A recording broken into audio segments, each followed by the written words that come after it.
Hello. Today we are going to talk about Oedipus as a tragic hero in Oedipus Rex by Sophocles. Now, Sophocles is a Greek dramatist born in 496 BC near Athens, Greece. Now, Sophocles' Oedipus Rex was written around 429 BC, and Aristotle called it the greatest example of tragedy and his important work, Poetics. Well, now before I start moving to tragic comedy, let's see what is tragedy. So, tragedy is a form of drama. Let me tell you, one of the main things is that genre drama is divided into many sections. We have comedy, tragedy, tragic comedy. So the characteristic of each of the form of drama is different. Even the basic things like plot, development of characters, even the ending of different forms of drama are different from one another. Aristotle in Poetics praises Oedipus Rex as a perfect example of tragedy because it has all the components necessary to fulfill Aristotle's definition of tragedy.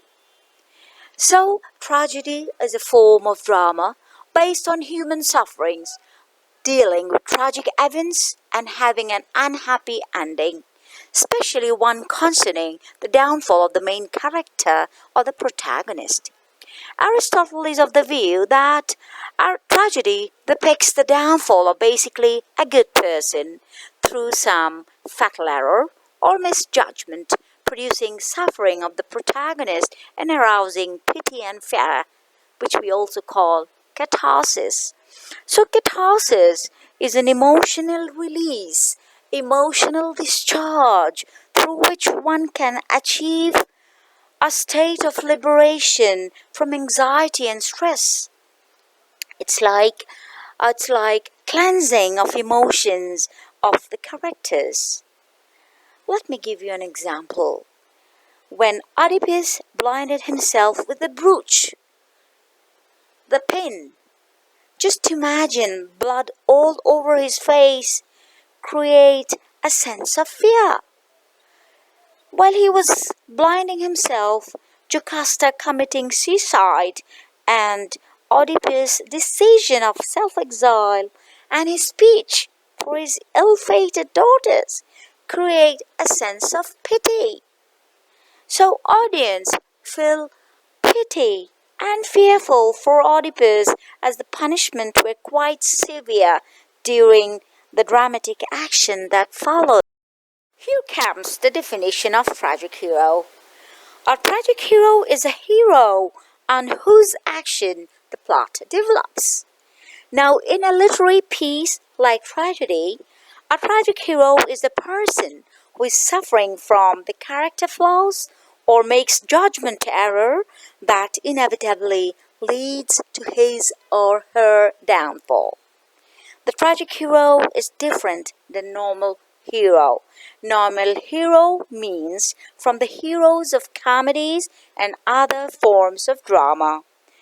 So, although a tragic hero has flaws, actually the protagonists of the tragic heroes are actually good characters, but they have some errors in their characters, and that error produces sufferings on the part of the protagonist, and that suffering of the protagonist arouse pity and fear in the minds of the audience. Well, let us see Oedipus as a tragic hero in relation to Aristotle's concept of tragedy and tragic hero. So I have a quote from Aristotle's Poetics. A man cannot become a hero until he can see the root of his downfall. So Aristotle believes that only real heroes can identify their weaknesses and furthermore prevent it. So a tragic hero discovers his mistake by himself. He comes to a point of enlightenment, a point he realizes his mistake is his own character. a moment of anagnorisis. So a moment of discovery, a moment of recognition. Let me give you an example.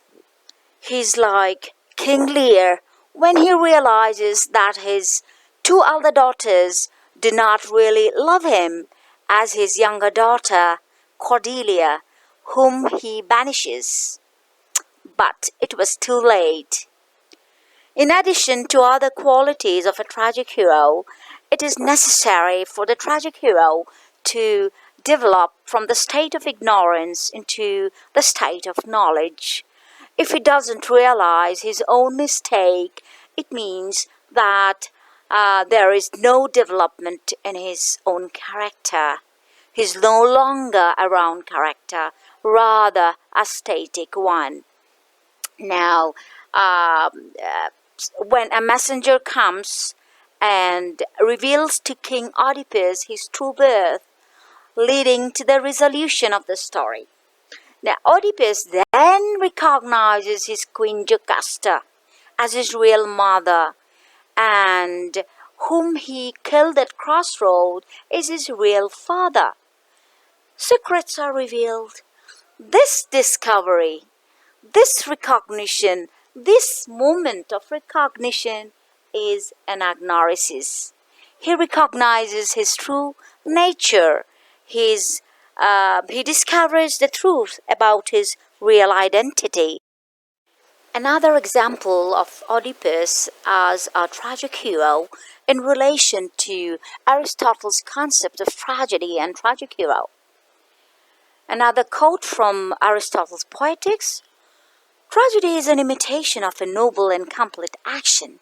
The tragic hero is a man of noble stature. He is not an ordinary man, but a man with outstanding quality and greatness about him. His own destruction is for a greater cause or principle." So when we see the development of literature from Greek times to Romanticism, we learn that during the Greek times, heroes are from the noble people like kings, princes, courts, family, etc. But the common man came to the surface after the movement of Romanticism. So here are some few examples. You can call Oedipus as noble. So he was born to King Laius and Queen Jocasta of Thebes. He believes he's the son of King Polybus and Queen Merope of Corinth. So we came to know that King Oedipus was born to King Laius and Queen Jocasta, and later he was thrown away, and then he was raised by another royal family of the kings, King Polybus and Queen Merope of Corinth. Thirdly, Oedipus earns royal respect at Thebes when he solves the riddle of Sphinx. As a gift from freeing the city, Creon gives dominion over the city. He gives the power of being a king. So, overall, he's a noble figure in origin. I have another quote from Aristotle's Poetics about tragic hero. So, an intermediate sort of a person, a man not preeminently virtuous and just, whose misfortune, however, is brought on him not by vice or depravity, but by hamartia. So Oedipus is a tragic hero. He's not a villain, nor even virtuous character. The best hero is not entirely evil or entirely good, but rather a combination of the two, a character between two extremes, who goes from prosperity to misfortune. His misfortune is brought by himself as a result of hamartia. So Oedipus is a noble person in his own action and intention. His deeds may not seem noble to the readers or spectators, but his intention is actually noble. Good intentions sometimes lead to making fatal mistakes, which we call hamartia, is the tragic flaws. So you get this hamartia because of excessive pride, uh, which we also call hubris. And this excessive pride leads to nemesis, that is the punishment, because you are arrogant, reckless, or stubborn, or temperamental, which we find these features in Oedipus. Now, these are some examples I have put for you, which shows Oedipus' pride, Oedipus as a hasty temper or temperamental, and his recklessness. I have some examples. Let me give you some examples now. Number one, after he made Thebes free from the curse of the Sphinx by solving the riddle, his excessive pride makes him overconfident. Now, this excessive pride is called hubris in Aristotle's Poetics.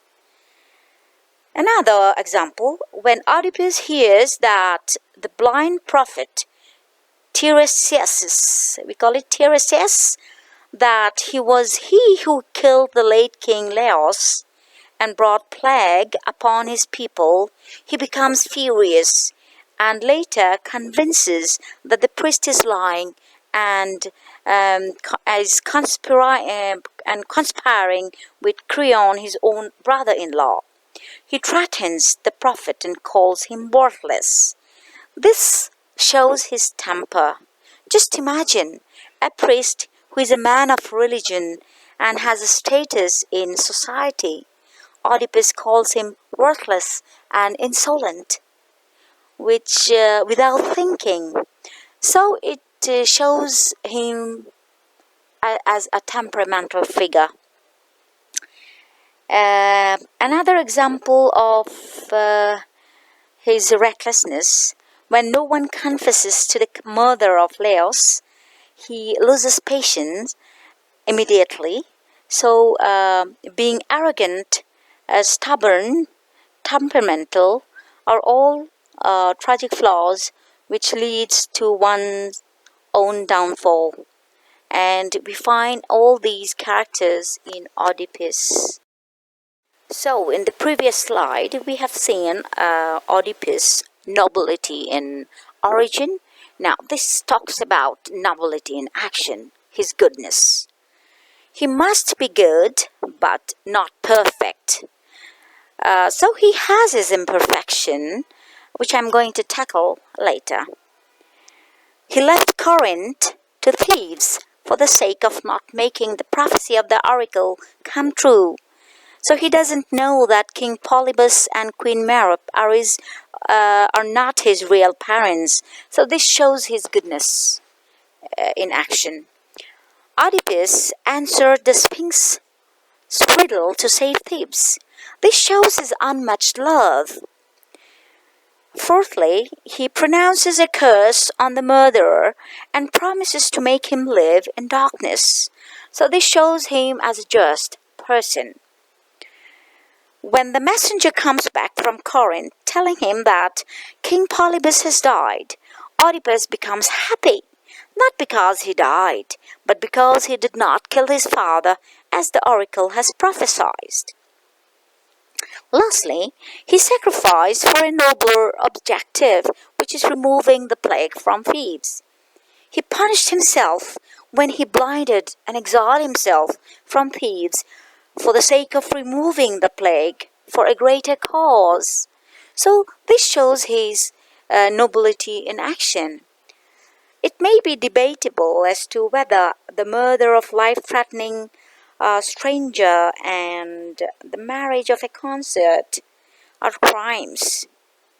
He marries a woman old enough to be his mother without even doubting it. This shows his ignorance. Ignorance is shown when someone is very simple, good, you know.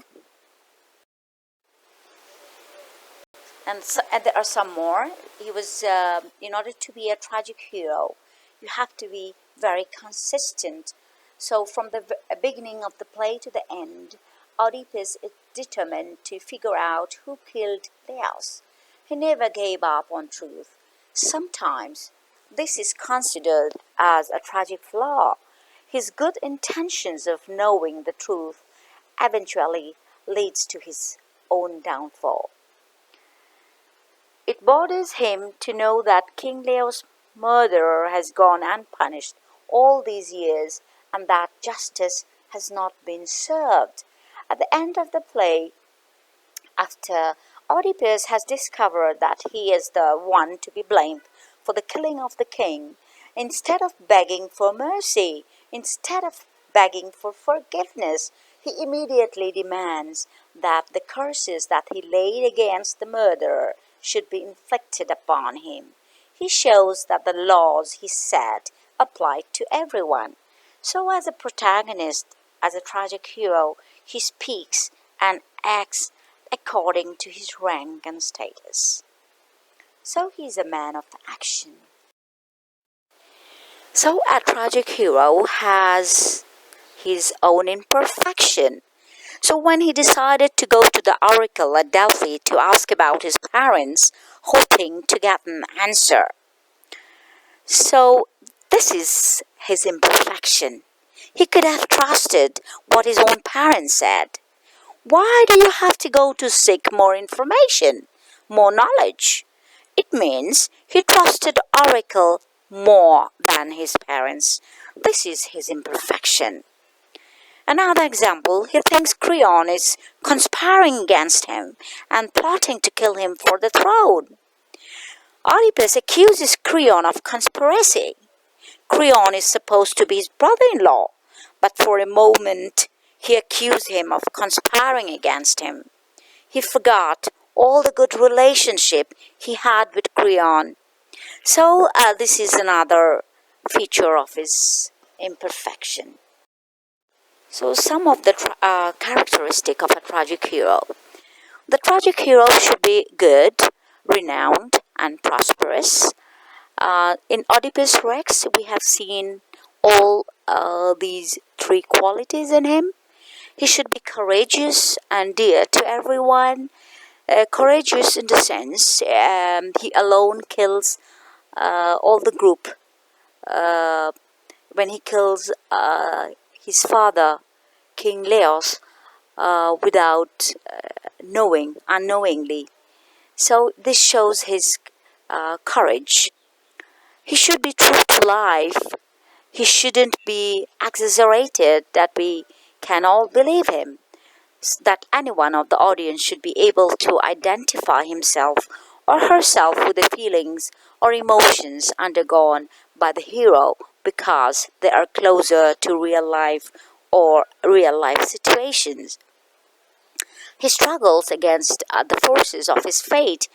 This is a paradigm of human condition. Fourthly, the hero should be consistent.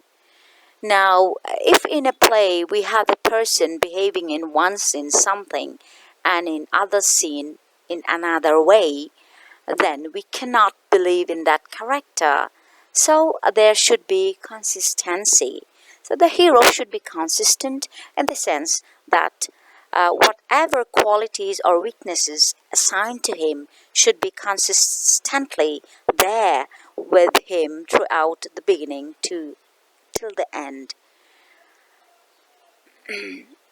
The consistency in the character makes the hero more convincing because any other person in such a situation would do the same as with the tragic hero has done.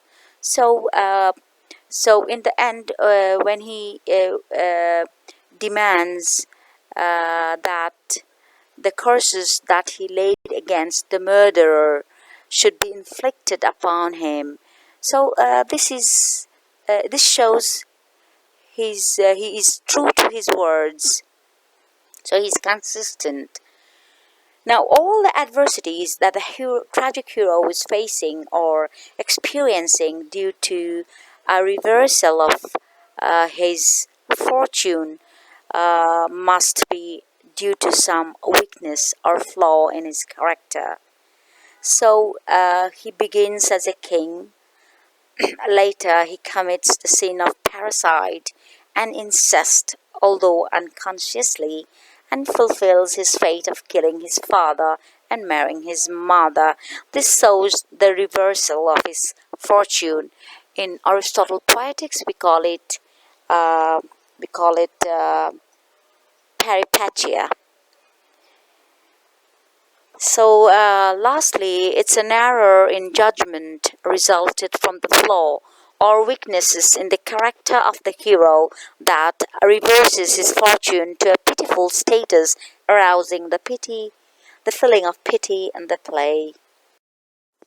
In conclusion, Oedipus Rex fulfills Aristotle's definition of tragedy and Oedipus as a tragic hero. Sophocles' Oedipus fulfills the elements of Aristotle's tragic hero. Now, these are the features that we find in Aristotle's Poetics, and we also find in the characteristics of Oedipus Rex, like hamartia, which we discussed. It is the tragic flaw that leads to downfall. Peripeteia, reversal of fortune brought about by the tragic hero's flaws. Hubris, excessive pride, anagnorisis, the moment when the hero makes an important discovery in the story. Nemesis, a punishment that the protagonist cannot avoid, occurring as a result of his own pride, which we call hubris. And catharsis, feeling of pity and fear felt by the audience for the downfall of the protagonist.